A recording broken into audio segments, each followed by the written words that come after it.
Shalom saudaraku yang dikasihi Tuhan Yesus Kristus. Selamat pagi, salam sejahtera untuk kita semuanya. Selamat datang kembali di Renungan Rohani pagi hari ini. Semoga saudara yang terkasih dalam keadaan sehat selalu.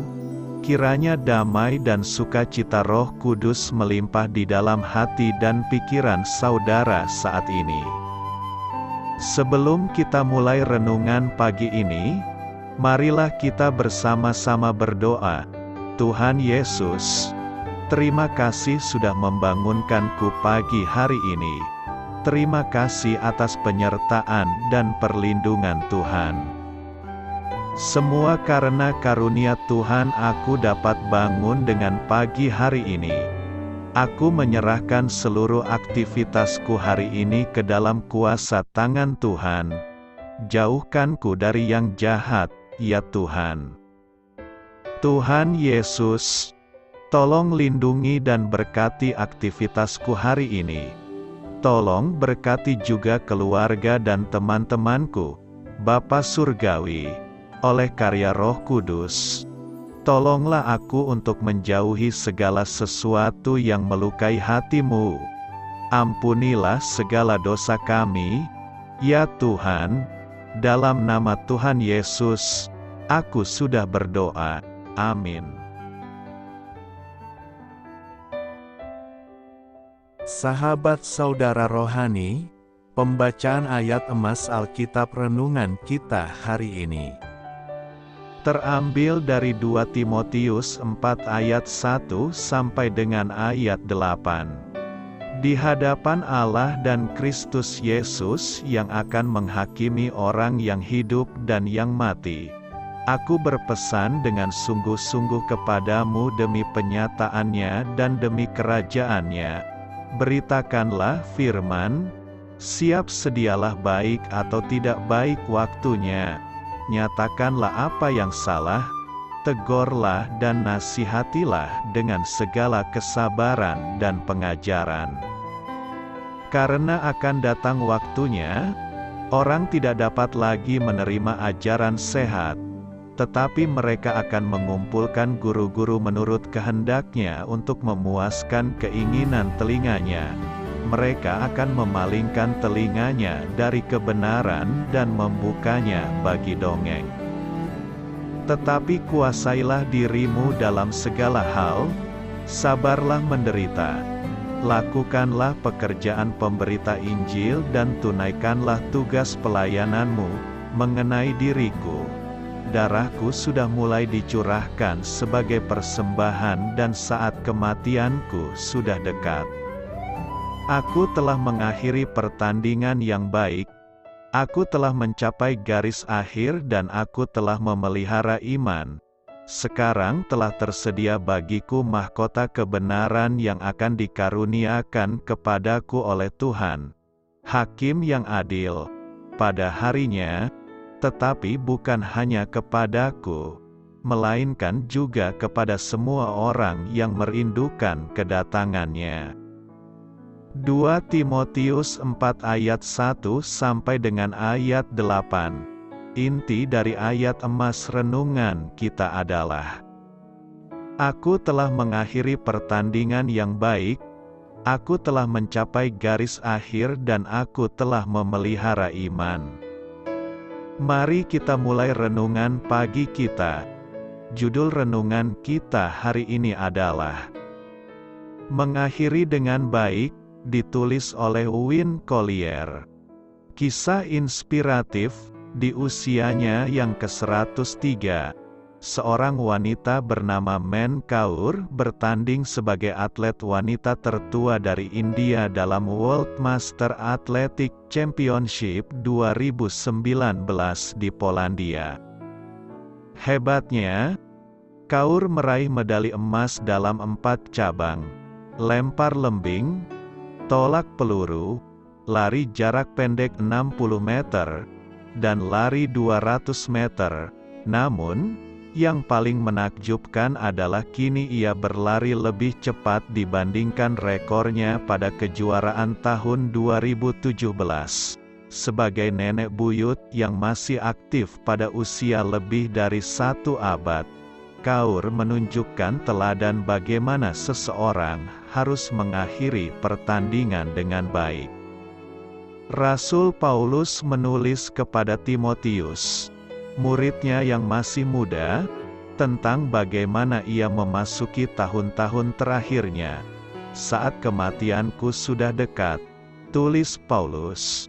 2 Timotius 4 ayat 6, ketika merenungkan kehidupannya, Paulus yakin bahwa ia telah mengakhiri pertandingan dengan baik. Aku telah mengakhiri pertandingan yang baik, katanya. Aku telah mencapai garis akhir. Keyakinannya itu bukan karena ia telah menghitung-hitung pencapaiannya yang mengagumkan atau melihat dampak hidupnya yang luar biasa. Meski benar demikian, sebaliknya, ia tahu bahwa ia telah memelihara iman. Sang Rasul tetap setia kepada Tuhan Yesus. Dalam suka maupun duka, ia setia mengikuti pribadi yang telah menyelamatkannya dari kehancuran. Ia pun tahu bahwa Yesus siap menyambutnya dengan mahkota kebenaran, suatu akhir penuh sukacita dari hidupnya yang setia. Paulus menegaskan bahwa mahkota itu bukan diperuntukkan bagi segelintir orang saja, melainkan bagi semua orang yang merindukan kedatangan Kristus. Memasuki tahun yang baru, marilah kita mengingat bahwa Yesus rindu memahkotai semua orang yang mengasihinya, dan semoga kita hidup dengan tujuan untuk mengakhiri pertandingan dengan baik. Amin. Marilah kita renungkan di dalam hati kita. Seperti apa bayangan Anda tentang menyelesaikan pertandingan yang baik? Siapa teladan Anda yang telah mengakhiri pertandingan dengan baik? Hal ini patut kamu ketahui. Surat kedua Paulus kepada Timotius ditulis dari penjara di Roma. Banyak ahli percaya bahwa ia ditahan di penjara Mamertin, yang dikenal di zaman kuno sebagai penjara Tullianum. Menurut satu sumber, penjara Mamertin adalah tempat bagi para tahanan politik yang ditentukan untuk hukuman mati. Sebuah pintu di ruang bawah tersambung dengan saluran pembuangan kota Roma, yang sering dipakai untuk membawa pergi jenazah tahanan yang telah dihukum mati. Meski tidak ada bukti sejarah bahwa Paulus atau Petrus pernah ditahan di penjara Mamertin, tetapi itulah yang dipercaya sejak lama.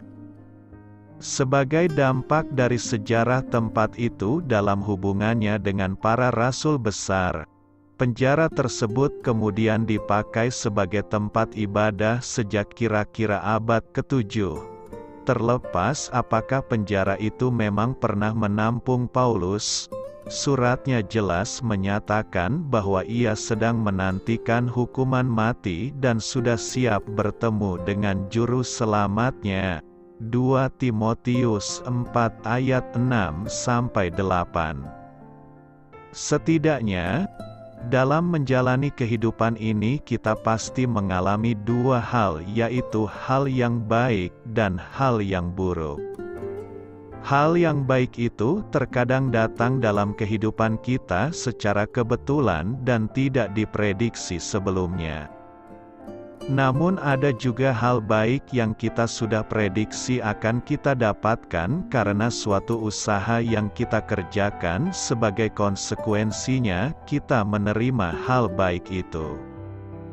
Demikian juga dengan hal buruk yang terjadi dalam kehidupan kita, terkadang datang secara kebetulan dan tidak diharapkan sama sekali.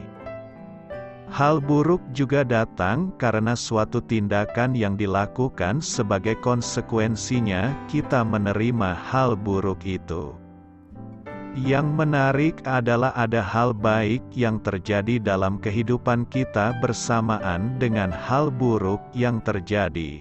Ada hal buruk yang terjadi dalam kehidupan kita juga yang bersamaan dengan hal baik yang terjadi. Inilah yang menjadi realita kehidupan manusia. Ada hal baik dan hal buruk yang terjadi dalam kehidupan kita yang tidak kita prediksi dan harapkan sama sekali, namun terjadi dalam kehidupan kita. Saringkan hal buruk dan hal baik apa yang pernah terjadi dalam kehidupan kita selama tahun 2022 ini dan sama sekali tidak kita prediksikan sebelumnya. Jika kita melihat Yohanes 1 ayat 15 sampai dengan ayat 16 ini merupakan sebuah kesaksian dari seorang yang bernama Yohanes tentang siapa itu Yesus Kristus yang selama ini ia sembah dan percayai. Yesus Kristus yang adalah Allah itu sendiri datang mendekat dan meraih manusia berdosa yang mencurahkan anugerahnya kepada manusia berdosa. Yohanes sangat menyadari bahwa ia boleh ada sebagaimana ia ada itu hanyalah kasih karunia dan anugerah dari Allah dalam hidupnya. Yohanes menyatakan dengan jelas bahwa Yesus, Sang Firman Allah itu telah ada dalam kekekalan menuju kekekalan itu sedang datang ke dalam dunia yang terbatas untuk menjadi manusia yang terbatas. Yesus Kristus itu adalah yang tidak terbatas itu rela menjadi terbatas untuk menggapai manusia yang terbatas. Yang menarik adalah ketika Yohanes menyatakan bahwa Sang Firman itu yaitu Yesus Kristus adalah rencana Allah yang sempurna dari kekekalan untuk manusia berdosa. Yohanes sangat menyadari bahwa ketika seluruh manusia berdosa berjalan menuju kebinasaan kekal, Allah di dalam rencananya memberikan jalan keluar melalui Yesus Kristus untuk memberikan kehidupan kekal kepada manusia yang percaya kepadanya. Dari segala kepenuhan Allah, melalui Kristus Yesus, manusia berdosa menerima anugerah demi anugerah dari Allah. Ketika manusia berdosa yang tidak layak untuk menerima anugerah Allah, justru dalam Yesus Kristus, anugerah Allah dilimpahkan kepada manusia berdosa. Inilah the grace of Christmas, itu ketika kita merayakan Natal di tahun ini. Natal berbicara tentang anugerah Allah yang dicurahkan kepada manusia berdosa yang memampukan manusia menerima pengharapan dan kehidupan yang kekal.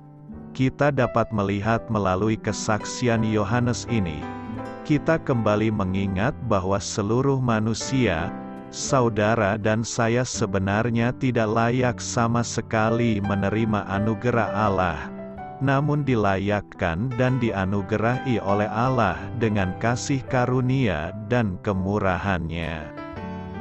Tahun 2022 ini merupakan tahun ketiga semenjak virus COVID-19 melanda seluruh dunia ini. Tentu sudah sangat banyak penyesuaian-penyesuaian yang kita harus alami dalam kehidupan kita. Hal-hal buruk yang tidak kita harapkan pun sudah kita alami selama COVID-19 hadir di dalam dunia ini. Namun tidak sedikit juga kita mengalami hal-hal yang baik yang terjadi dalam kehidupan ini. Di penghujung akhir tahun ini, sebelum kita merayakan Natal dan menutup tahun 2022 ini, sejenak mari kita memikirkan kembali anugerah Allah yang terbesar itu telah diberikan kepada setiap kita manusia yang tidak layak ini. Bukankah anugerah Allah melalui kehadiran Yesus Kristus adalah anugerah Allah yang tidak akan mungkin bisa hilang dalam kehidupan manusia apapun keadaan kita saat ini? Dunia dengan segala kondisi dan situasinya dapat berubah sewaktu-waktu. Namun anugerah Allah melalui Yesus Kristus yang sudah hadir dalam dunia ini menjadi suatu kepastian bagi manusia berdosa untuk terus berharap di dalam Allah. Karena harapan selalu ada dan akan selalu ada dalam Yesus Kristus, Sang Anugerah Allah bagi manusia berdosa. Doa saya menyertai saudara sekalian. Selamat berkarya untuk Tuhan. Amin.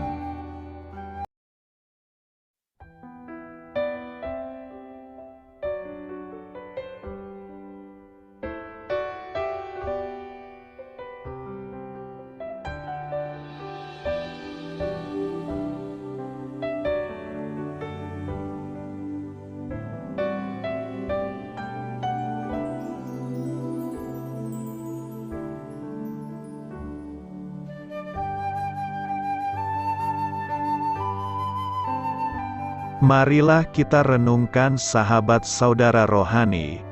Demikianlah renungan firman Tuhan pagi hari ini. Semoga menjadi berkat dalam hidup kita.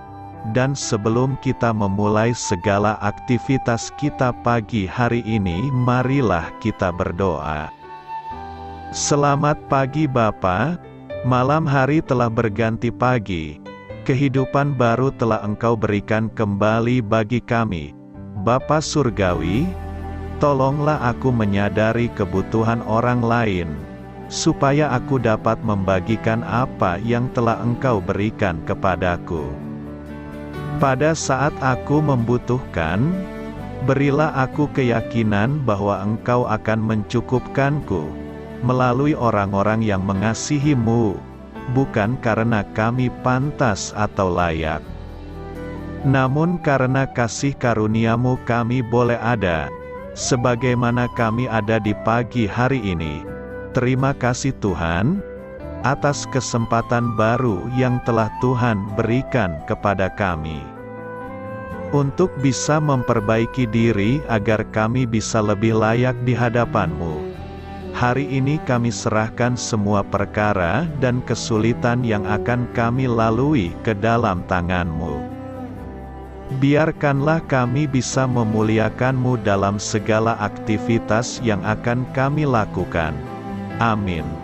Biarlah firman Tuhan menjadi pengingat untuk kita semua, bahwa tuntunan dari Roh Kudus akan selalu memberi jalan keluar bagi setiap permasalahan hidup kita, dan memberi kedamaian di hati kita. Sampai jumpa di renungan pagi saudara rohani berikutnya. Kiranya Tuhan selalu memberkati saudara semua hari ini. Amin. Shalom.